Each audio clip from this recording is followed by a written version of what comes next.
Un homme de 62 ans perd presque l'usage de ses jambes, non pas à cause d'un accident, mais parce qu'il a ignoré un simple picotement pendant des mois. Ce que vous ressentez en ce moment pourrait être le même avertissement. Et si votre sang était en train de ralentir, sans que vous le sachiez, je me présente, je suis le docteur Antoine Delmas.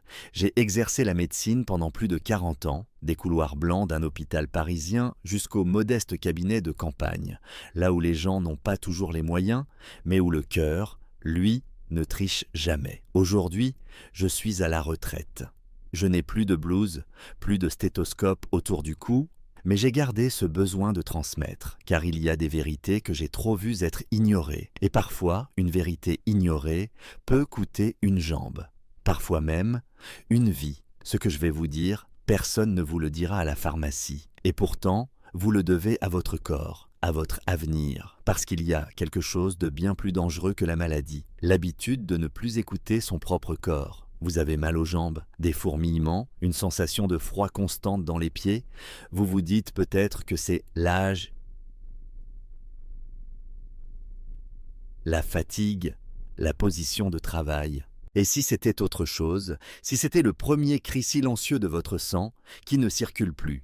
J'ai vu des dizaines de patients chaque semaine pendant des années. La plupart ne venaient que lorsqu'il était déjà trop tard, quand la jambe était déjà noire, que la peau avait changé de couleur, que les douleurs étaient insupportables. Parfois, ils ne pouvaient plus dormir. D'autres ne pouvaient plus marcher plus de 10 mètres sans s'arrêter. Certains finissaient en chirurgie vasculaire. Et tous me disaient la même chose. Si j'avais su, si quelqu'un m'avait prévenu plus tôt, alors aujourd'hui, c'est ce que je fais, je vous préviens, parce que ce que vous ressentez peut être bien plus qu'un simple inconfort, c'est peut-être une mauvaise circulation sanguine, ce fléau discret qui attaque en silence.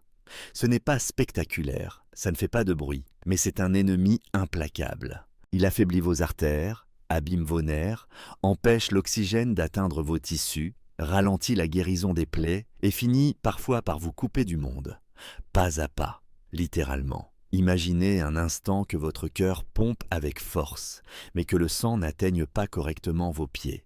Que se passe-t-il? Vos cellules s'étouffent, vos muscles souffrent, vos nerfs s'enflamment. Et cela peut évoluer sans que vous vous en rendiez compte jusqu'au jour où vous ne sentez plus rien. Ou pire, où vous ne pouvez plus bouger. Et ce n'est pas réservé aux personnes très âgées. Non, j'ai vu des cas dès 45 ans. Stress, alimentation pauvre, sédentarité, tabac, surpoids, fatigue chronique.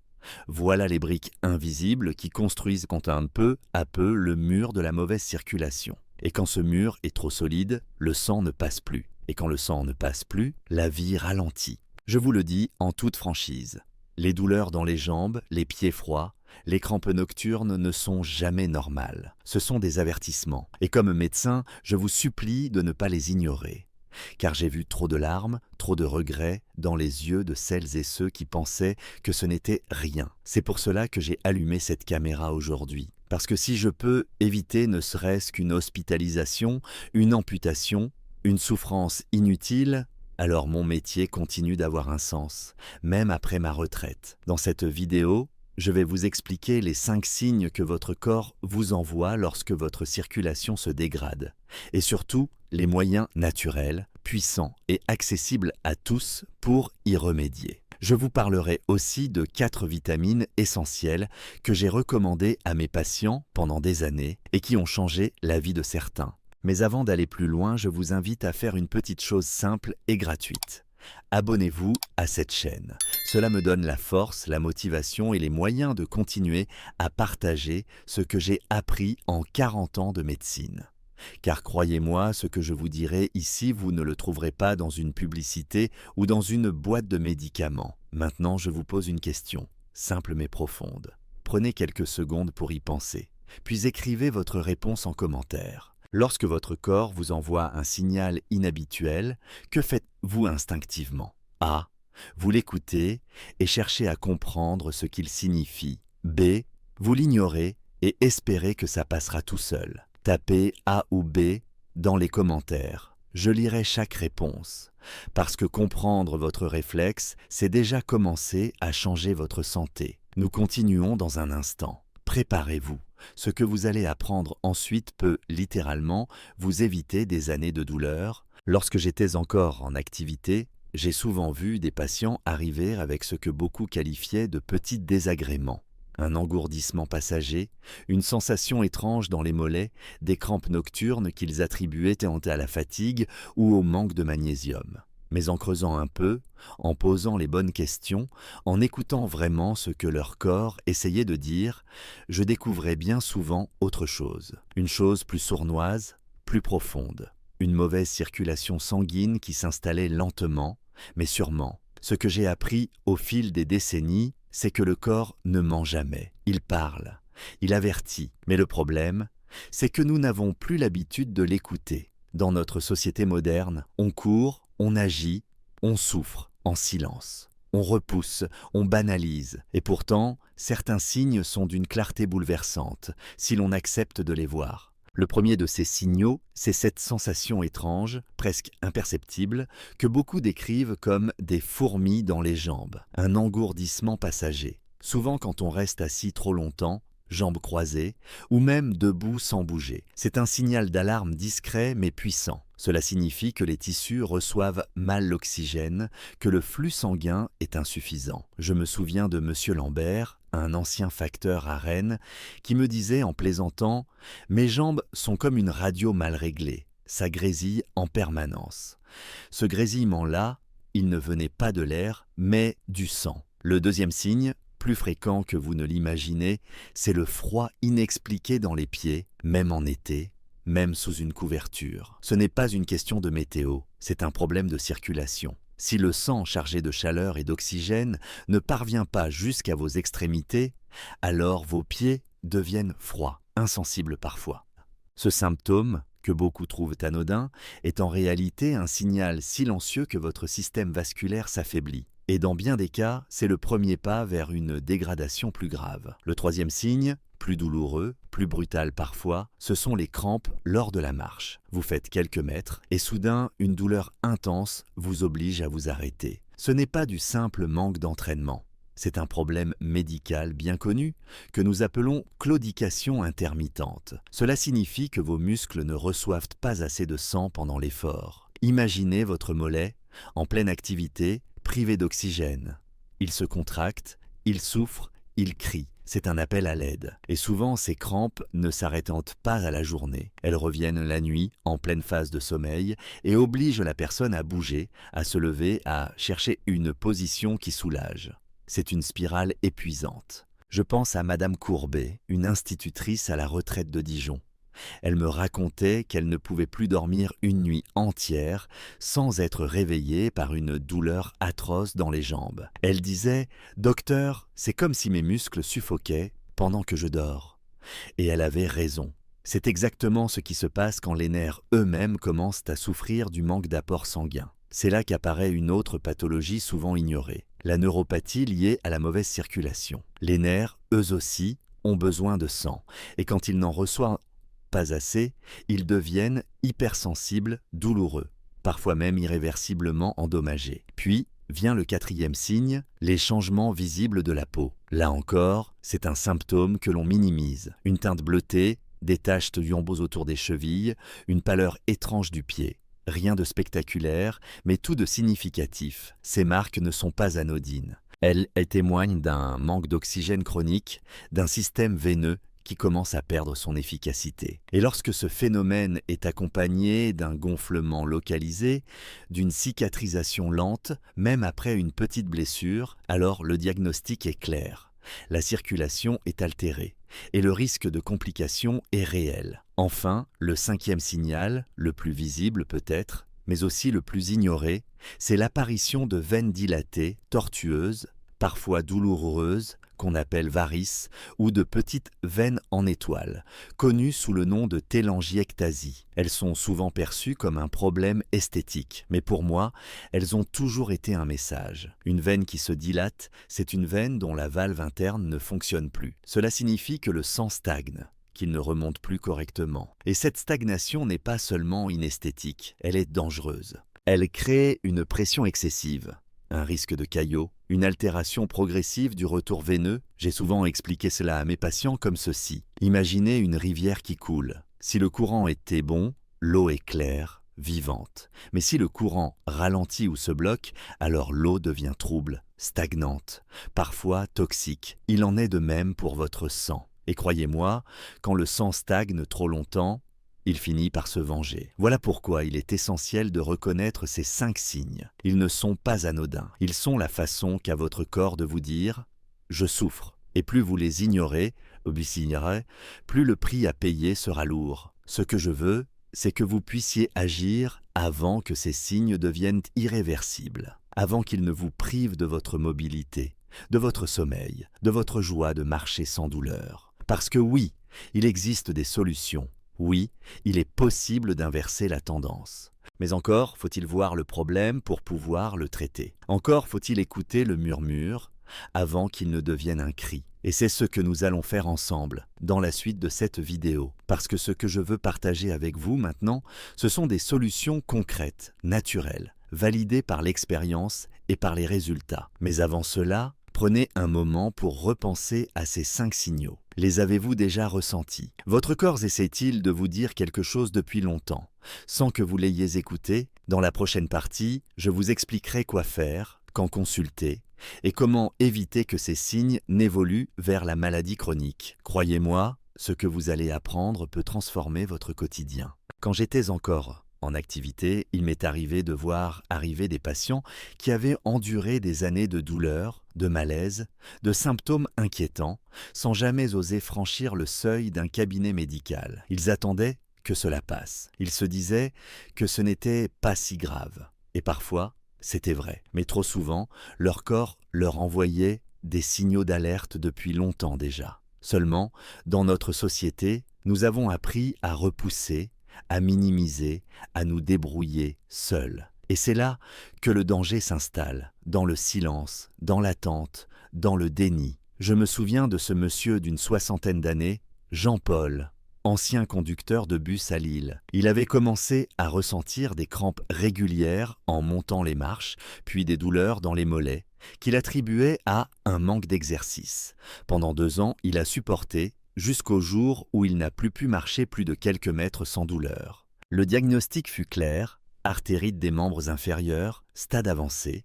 Il a fini sur une table d'opération, une artère bouchée, un cœur fatigué. Et je me souviendrai toujours de ces mots, « Si j'avais su, j'aurais consulté bien plus tôt ».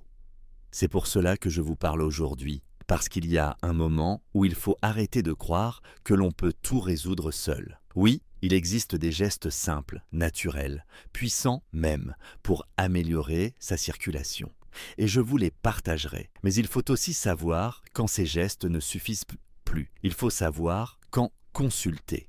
Et cette frontière, elle n'est pas toujours claire. Alors, comment la reconnaître? C'est une question que l'on me posait souvent. Et ma réponse était toujours la même. Écoutez la durée, l'intensité et la progression. Si les symptômes dont nous avons parlé, douleurs, gonflements, varices, engourdissements, deviennent réguliers, s'intensifient, ou ne disparaissent en topie malgré une bonne hygiène de vie, alors vous devez consulter. Pas demain, pas le mois prochain, maintenant. Un autre point à ne pas négliger, le contexte général de votre santé. Si vous êtes diabétique, hypertendu, si vous fumez, si vous êtes en surpoids ou sédentaire, alors votre risque est démultiplié. La mauvaise circulation ne vient jamais seule. Elle s'inscrit souvent dans un ensemble de déséquilibres. Et plus on attend, plus le système se fragilise. Le cœur compense, les reins s'épuisent, les nerfs s'enflamment. C'est un effet domino que j'ai trop vu se reproduire. Heureusement, la médecine moderne offre aujourd'hui des outils simples, accessibles, non invasifs, pour évaluer l'état de votre circulation. L'un des plus précieux, que je recommande souvent même après ma retraite, c'est l'échographie Doppler.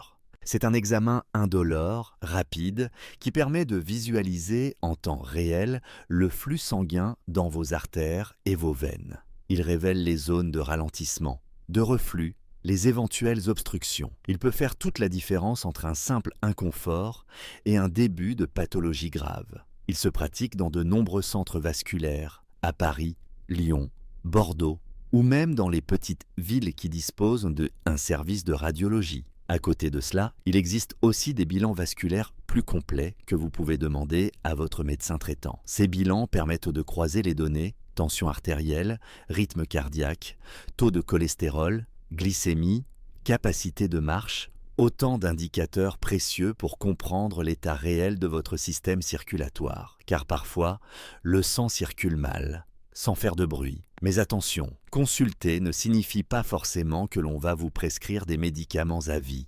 Ce n'est pas cela que je vous encourage à faire. Ce que je vous encourage à faire, c'est prendre votre santé en main de manière éclairée, savoir où vous en êtes, faire un point et à partir de là, agir intelligemment. Car parfois, un simple ajustement alimentaire, une activité physique adaptée, un arrêt du tabac, une meilleure gestion du stress peuvent inverser la tendance. Et cela m'amène aux gestes simples que j'ai vu changer la vie de bien des patients. Parfois, ce sont des choses que l'on oublie tant elles paraissent évidentes. Surélever les jambes pendant 20 minutes le soir, en rentrant du travail, marcher régulièrement, même dans un couloir, même autour de la maison. Boire suffisamment d'eau, parce qu'un sang déshydraté est un sang plus épais, plus lent. Éviter les vêtements trop serrés, les positions figées pendant des heures, les longues stations debout sans bouger. Mais il y a aussi quelque chose de plus profond à comprendre. Vous n'êtes pas passif, vous n'êtes pas condamné à subir. Vous pouvez, dès aujourd'hui, prendre des décisions qui changent votre circulation et donc votre vie. Le corps est une mécanique intelligente, mais il a besoin qu'on le respecte, il a besoin qu'on le soutienne. Et plus vous l'écoutez tôt, plus il vous le rendra longtemps. Il y a quelques années, j'ai revu un ancien patient, Pierre, que j'avais suivi pour des problèmes de varices. Il était venu me remercier, non pas pour un traitement, mais pour un conseil que je lui avais donné. Reprendre la marche tous les matins, 15 minutes, sans exception. À l'époque, il avait du mal à faire 100 mètres sans douleur. Aujourd'hui, il fait ses 5 kilomètres quotidiens à 72 ans. Et il m'a dit « C'est vous qui m'avez rendu mes jambes, docteur ». En réalité, c'est lui-même qui les a récupérées. Moi, je n'ai été qu'un déclencheur. Alors, que devez-vous retenir de tout cela ? Si vous ressentez des signes persistants, ne les ignorez pas. Si vous avez des facteurs de risque, soyez encore plus vigilants. Si vous avez le moindre doute, faites un bilan. Vous n'avez rien à perdre, mais beaucoup à sauver. Et surtout, ne vous contentez pas de subir vos symptômes. Cherchez à les comprendre, cherchez à les inverser, parce qu'à tout âge, la circulation peut être améliorée. Et avec elle, votre énergie, votre mobilité, votre qualité de vie. Dans la prochaine partie, je vous parlerai de 4 vitamines essentielles que j'ai souvent recommandées à mes patients et qui peuvent véritablement renforcer vos artères, protéger vos veines et relancer cette circulation qui vous fait défaut. Mais avant cela, prenez un instant, fermez les yeux et posez-vous cette question. Est-ce ce que j'ai fait aujourd'hui ne serait-ce qu'un pas pour écouter ce que mon corps essaie de me dire? Si la réponse est non, il est peut-être temps de commencer. Pas demain, pas quand ce sera plus grave, mais maintenant. Quand on parle de circulation sanguine, on pense trop souvent aux symptômes. Jambes lourdes, pieds froids, crampes, varices. C'est une réaction naturelle, humaine. Mais ce que l'on oublie trop souvent, c'est que derrière chaque symptôme, il y a un terrain. Un organisme qui manque de ressources, un système vasculaire qui réclame de l'aide. Et dans ma pratique de médecin, j'ai compris que l'une des plus grandes erreurs que nous faisons, c'est de croire que l'alimentation n'a qu'un rôle secondaire dans cette affaire. Rien n'est plus faux. Ce que vous mettez dans votre assiette chaque jour nourrit ou affaiblit vos artères. Et parfois, une simple carence peut déclencher une cascade de déséquilibres invisibles, jusqu'à ce que le sang n'arrive plus là où il le faut. C'est pourquoi je voudrais vous parler aujourd'hui non pas de médicaments, mais de 4 vitamines essentielles que j'ai vu faire une réelle différence dans la vie de mes patients. Des nutriments simples, naturels, présents dans l'alimentation, mais souvent négligés, sous-estimés, voire complètement oubliés. Et pourtant, sans eux, le corps fonctionne au ralenti. Le cœur fatigue, les vaisseaux s'abîment, la circulation se dégrade, un peu plus chaque jour. Commençons par la vitamine B3, aussi appelée niacine. Elle est souvent reléguée dans l'ombre d'autres vitamines plus populaires, Et pourtant, elle joue un rôle absolument central dans la santé vasculaire. Ce que j'ai appris au fil des années, c'est qu'un bon flux sanguin ne dépend pas seulement du cœur. Il dépend aussi de la souplesse, de la qualité et de la réactivité des vaisseaux eux-mêmes. Et c'est là que la niacine entre en jeu. Elle contribue à maintenir l'élasticité des parois artérielles, prévenant ainsi leur durcissement, leur obstruction. Elle agit comme un lubrifiant naturel de vos artères, mais ce n'est pas tout. La niacine aide aussi à réguler le cholestérol, ce facteur si souvent diabolisé, mais mal compris. Elle diminue le mauvais, LDL, tout en augmentant le bon, HDL. J'ai vu chez plusieurs de mes patients des améliorations tangibles simplement en rééquilibrant leur taux de B3, parfois avec de la volaille maigre, parfois avec des graines, parfois même avec un peu de levure alimentaire bien choisie. Le changement ne se fait pas en un jour, mais il se fait. Et le plus beau, c'est que cette vitamine agit aussi sur le cerveau. Elle protège les neurones, soutient la mémoire, améliore la clarté mentale. Et comme je le dis souvent, un sang qui circule mieux, c'est aussi un esprit plus vivant. Puis vient la vitamine C. Beaucoup la réduisent à une arme contre le rhume, une sorte de réflexe hivernal. Mais en réalité, son rôle dépasse largement cela. La vitamine C est un architecte silencieux. Elle participe à la production de collagène, cette protéine qui donne force et cohésion aux vaisseaux sanguins. Sans collagène, les parois veineuses se fragilisent, se dilatent, se fissurent. J'ai vu des patients dont les jambes étaient couvertes de petites veines éclatées, simplement parce que leur apport en vitamine C était insuffisant depuis des mois. Mais au-delà de son rôle structurel, cette vitamine est un puissant antioxydant. Elle protège les cellules contre l'inflammation, contre le stress oxydatif, cette usure invisible provoquée par la pollution, l'alimentation industrielle, le vieillissement. Et là encore, les sources sont simples, accessibles. Les agrumes, bien sûr, mais aussi le kiwi, la fraise, la goyave, le poivron rouge, le brocoli. Je recommande toujours de les consommer frais, crus si possible, car la vitamine C est fragile. Elle s'évapore à la cuisson, disparaît à la lumière, s'efface au contact de l'air. Elle est précieuse, mais exigeante. Et quand elle est bien présente, les jambes deviennent plus légères, le sang circule mieux et les douleurs s'estompent. Vient ensuite une vitamine que beaucoup ignorent totalement, la vitamine K. On la connaît surtout pour son rôle dans la coagulation, mais ce n'est que la surface. Ce qu'elle fait de plus impressionnant, à mes yeux, c'est empêcher le calcium de se déposer sur les parois des artères. Car voyez-vous, ce qui tue une artère, ce n'est pas seulement le cholestérol, c'est aussi le calcaire, pour faire simple. Une artère calcifiée est rigide, cassante, incapable de réagir aux besoins du corps. Et la vitamine K agit comme une sentinelle. Elle redirige le calcium là où il doit aller, dans les os et non pas dans les vaisseaux. Elle protège donc contre l'artériosclérose, cette maladie sourde qui rétrécit nos artères année après année. Je me souviens d'une patiente, Hélène, une dame de 78 ans, très mince, très attentive à sa santé. Elle faisait tout comme il faut, mais ses analyses montraient une calcification anormale des artères. Après enquête, nous avons découvert une carence sévère en vitamine K. En réintroduisant des légumes verts à chaque repas, du choucal, des épinards, du brocoli, quelques herbes fraîches, sa situation s'est peu à peu stabilisée. Ce n'était pas un miracle. C'était de la biologie respectée. Enfin, il y a la vitamine E. Celle-ci, je l'appelle souvent la gardienne des artères. Elle agit comme un bouclier contre les radicaux libres, ces particules instables qui abîment tout sur leur passage. Elle prévient le vieillissement prématuré des vaisseaux, favorise leur souplesse et surtout, elle empêche la formation de caillots sanguins, en facilitant la dilatation naturelle des vaisseaux. Cela signifie moins de pression, moins de risque d'obstruction, moins de stress pour le cœur. Et là encore, on la trouve dans des aliments simples. Amandes, noisettes, graines de tournesol, huile de colza, avocat. J'ai vu tant de patients prendre des médicaments lourds pour fluidifier leur sang, sans jamais qu'on leur parle de vitamine E. Parfois, c'est une question de dosage, parfois de prévention. Mais dans tous les cas, elle a un rôle à jouer. Et je vous le dis sincèrement, dans un monde où tout va trop vite, où l'on médicalise tout, ces vitamines sont des alliés oubliés mais puissante. Alors aujourd'hui, je vous invite à ne pas attendre. Regardez ce que vous mangez. Posez-vous la question.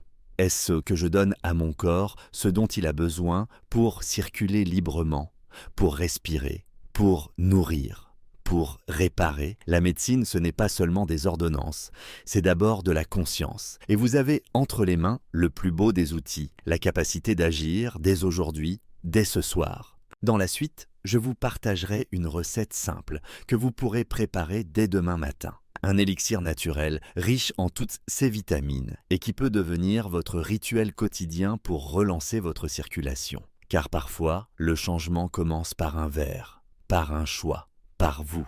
Quand je repense à tout ce que j'ai appris au cours de mes 40 années de médecine, ce qui me frappe le plus aujourd'hui, c'est à quel point les choses les plus simples sont souvent les plus puissantes. Ce sont rarement les traitements compliqués, ni les protocoles sophistiqués, qui apportent que les plus grandes transformations chez les patients. C'est une décision du quotidien, un petit changement durable, une habitude qu'on adopte enfin, sans fanfare, mais avec conviction. Après vous avoir parlé de ces signes silencieux que le corps nous envoie, après vous avoir expliqué comment les vitamines jouent un rôle fondamental dans la qualité de votre circulation, j'aimerais aujourd'hui vous offrir des gestes concrets, ancrés dans la réalité, dans le quotidien. Pas des promesses miracles, mais des pratiques éprouvées, simples, accessibles et surtout profondément efficaces quand elles sont faites avec régularité. Je le dis souvent, votre circulation, c'est votre liberté. C'est ce qui vous permet de marcher, de vous tenir debout,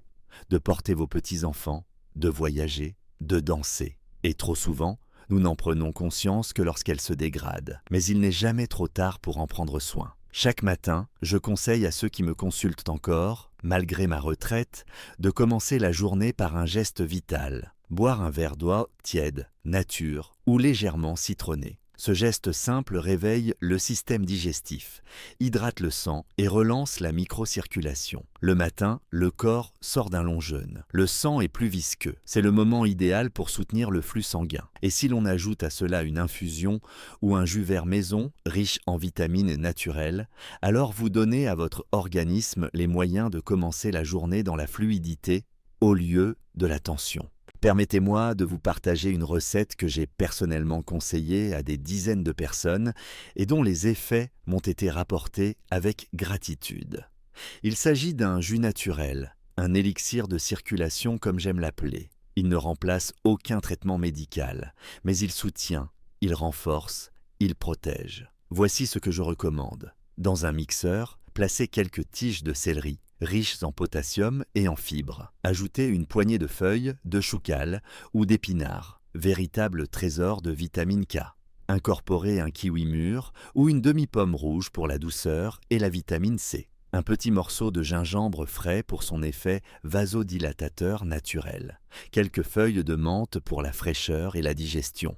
Et, si vous aimez cela, une pincée de cannelle pour soutenir la glycémie et le tonus circulatoire. Mixez le tout avec un peu d'eau fraîche et surtout, ne filtrez pas. Les fibres sont précieuses, elles ralentissent l'absorption du sucre, elles nourrissent votre flore intestinale, elles soutiennent le cœur. Ce jus, je le recommande à boire à jeun, le matin, 3 à 4 fois par semaine. Pas pour suivre une mode, mais pour construire une habitude durable. Je pense à Monique, une ancienne assistante sociale de 67 ans, qui m'avait confié que ce simple changement l'avait aidée à retrouver de l'énergie dans les jambes et surtout à ne plus ressentir cette fameuse sensation de jambes lourdes qui la clouait sur le canapé chaque après-midi. Mais les boissons ne font pas tout, le mouvement est indispensable. J'ai toujours été frappé par la façon dont notre corps a été conçu pour bouger, circuler, s'étirer. Or aujourd'hui, nous passons des heures assis, comprimés, inertes.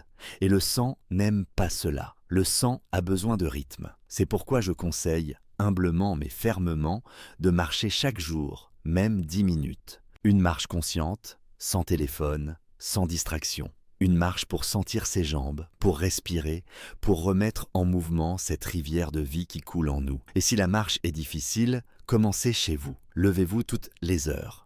Étirez vos chevilles, balancez vos jambes, faites quelques flexions légères. Ce n'est pas l'intensité qui compte, c'est la constance. Chaque geste compte, Chaque pas est un investissement pour demain. L'autre point que j'aimerais souligner, c'est la nécessité d'écouter ses limites sans les subir. Si vous ressentez une gêne persistante, un gonflement inexpliqué, une douleur asymétrique, ne repoussez pas l'évidence. Faites un bilan, demandez un Doppler. Ce n'est pas un aveu de faiblesse, c'est un acte de responsabilité. Mais je vous le dis avec tout le recul de mes années, ce ne sont pas les traitements les plus coûteux qui font la différence. Ce sont les petits gestes répétés avec discipline, les bonnes habitudes alimentaires, l'attention portée à son corps, à ses signaux, à son énergie. Et surtout, ne soyez pas seul, parlez-en, partagez ce que vous ressentez. Trop de gens souffrent en silence, honteux de leurs jambes marbrées, de leurs varices, de leurs douleurs nocturnes. Mais il n'y a aucune honte à avoir. Il y a seulement un chemin à reprendre, et ce chemin commence par vous. Dans ma dernière année d'exercice, j'avais écrit sur mon bureau une phrase simple que je voyais tous les matins. Rappelle-toi que chaque battement de cœur est une chance. Et cette chance, vous l'avez encore. Alors, offrez à votre corps ce dont il a besoin. De la clarté, du mouvement, de la fraîcheur, de l'écoute. Je vous remercie d'avoir suivi ce chemin avec moi jusqu'ici. Si ce que vous avez entendu vous a touché, aidé, éclairé, n'hésitez pas à le partager. Non pas pour moi, mais pour quelqu'un autour de vous, qui peut-être ne sait pas encore qu'il est en danger. Offrez-lui cette possibilité d'agir avant qu'il ne soit trop tard. Et souvenez-vous toujours, ce ne sont pas les grandes décisions qui changent à la santé, ce sont les petits gestes répétés chaque jour avec amour et persévérance. À ce stade de notre échange, permettez-moi de prendre un instant pour respirer avec vous, non pas au sens littéral, mais au sens profond. Parce que ce que nous avons parcouru ensemble tout au long de cette vidéo, ce ne sont pas de simples informations médicales. C'est une invitation à reconsidérer le rapport que vous entretenez avec votre corps, avec votre santé, avec le temps qui passe. Pendant plus de 40 ans, j'ai vu des milliers de patients. Certains arrivaient trop tard. D'autres avaient simplement besoin d'un mot, d'un geste, d'une prise de conscience pour inverser le cours des choses. Mais tous m'ont appris une chose essentielle. Le corps ne demande pas la perfection. Il demande l'attention. Il ne réclame pas des traitements coûteux, mais une écoute sincère. Il ne veut pas qu'on lutte contre lui, mais qu'on marche avec lui. Nous avons vu ensemble que la mauvaise circulation n'est pas une fatalité.